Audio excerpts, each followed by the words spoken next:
Kamusta mga brad? Pag sinabi nga po nating pagandahan ng scooter, hindi talaga nawawala yung rivalry ni Yamaha at ni Honda. Kapag naglabas si Honda ng isang motor, asahan mo maglalabas din si Yamaha. At kung sa Honda nga po sikat na sikat sa kanila yung mga scooter na 160cc, kaya Yamaha naman sikat na sikat sa kanila yung mga 155cc. Samantalang yung ibang brand, sikat na sikat lang sa pagsisisi. Ikaw brad, nagsisisi ka na ba? Kasi kung ako ang tatanungin nyo, kaya pa naman mag-smile.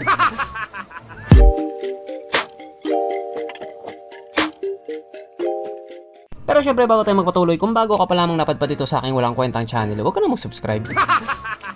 So yun na nga, alam nyo ba mga brad, may bago na namang motor na nilabas sa Taiwan. At hindi lang daw po ito basta isang motor, kasi mukha daw itong alien. Yun ang sabi ng mga mukhang Jurassic. Yes po, may isa na namang scooter na nilabas sa Taiwan na medyo kakaiba nga po yung itsura niya. At kung sinasabi nga po ng ilan na mukha siyang alien, para sa akin, para siyang modern motorcycle ni Kamen Rider. Kilala nyo si Kamen Rider?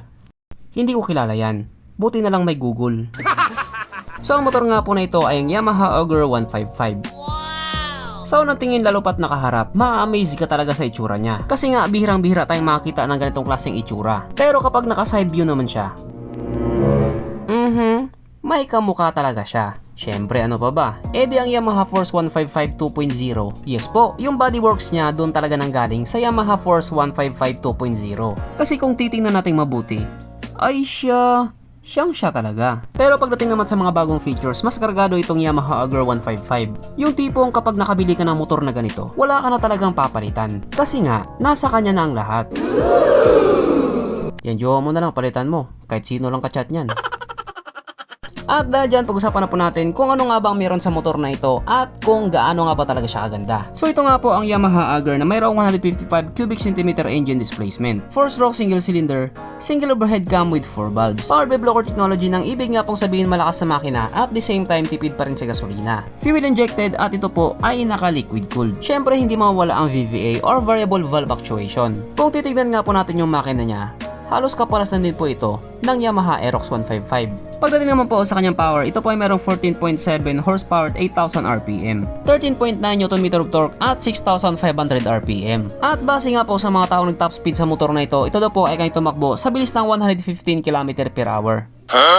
Pero kapag dinala sa Pilipinas, panigurado mag-iiba din ang top speed niyan. Syempre, ibang usapan na kapag Pinoy na nakasampa.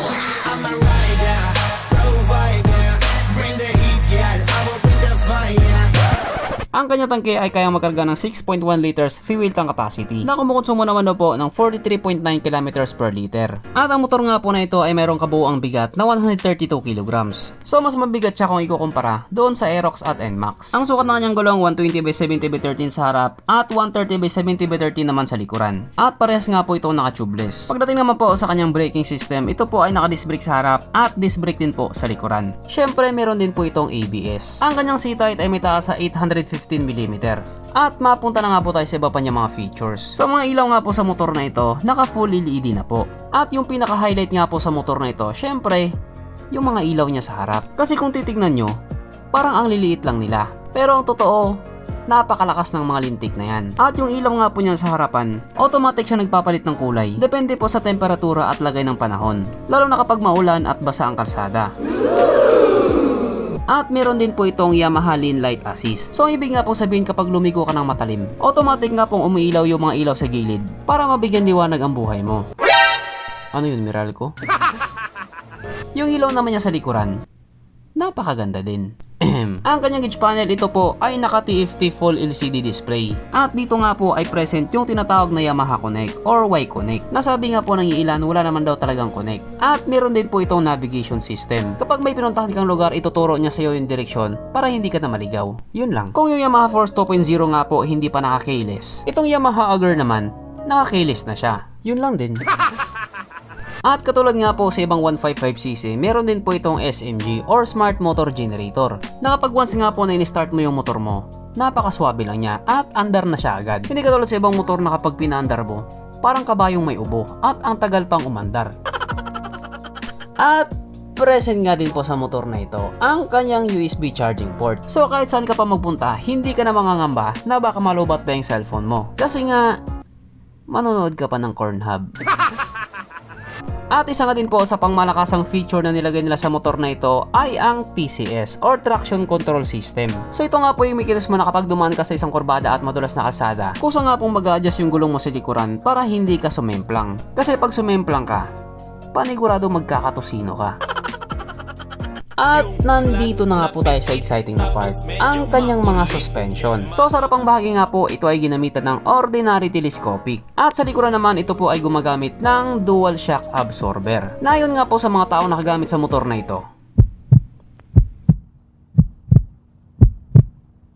kahit pa paano maganda ang bounce.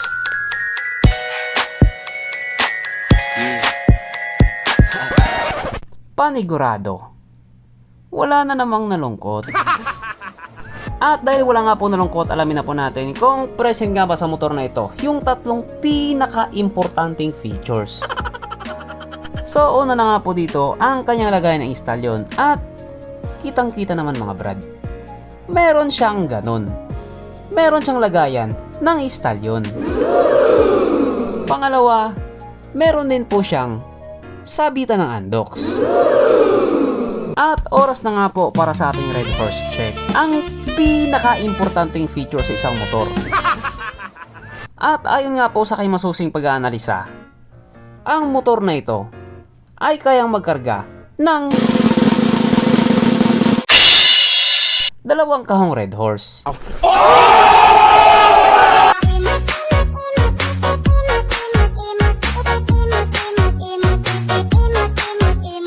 So therefore, ang motor na ito ay talagang highly recommended. At ang Yamaha Agger nga po ay available sa tatlong kulay. Nandyan ang black, nandyan ang gray, at nandyan din ang blue. Pero kung ako ang tatanungin, mas type ko yung kulay puti. Malinaw. Kung ako ang tatanungin.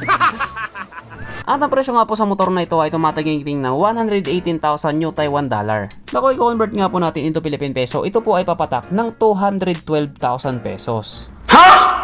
Pero bago kayo mag-react, mas mahal talaga ang presyo ng motorsiklo sa Taiwan kung ikukumpara dito sa Pilipinas. Okay. At ang pinakamalaking tanong nga po ng mga taong walang pambili ay kung ilalabas nga ba ito dito sa Pilipinas. Sa totoo lang mga brad, sa ngayon wala pa talagang tsansa na ilabas siya sa Pilipinas. Pero baka bukas meron na. Gunggong! So hanggang dito na lang muna mga brad. Kung may gusto kang sabihin or gustong idagdag doon sa mga sinabi ko, mag-comment ka na lamang sa baba. At syempre, katulad ng dati, hindi magtatapos ang video na ito na hindi sumisigaw ang nag-iisang hari na shoutout. At alam niyo na kung sino yun.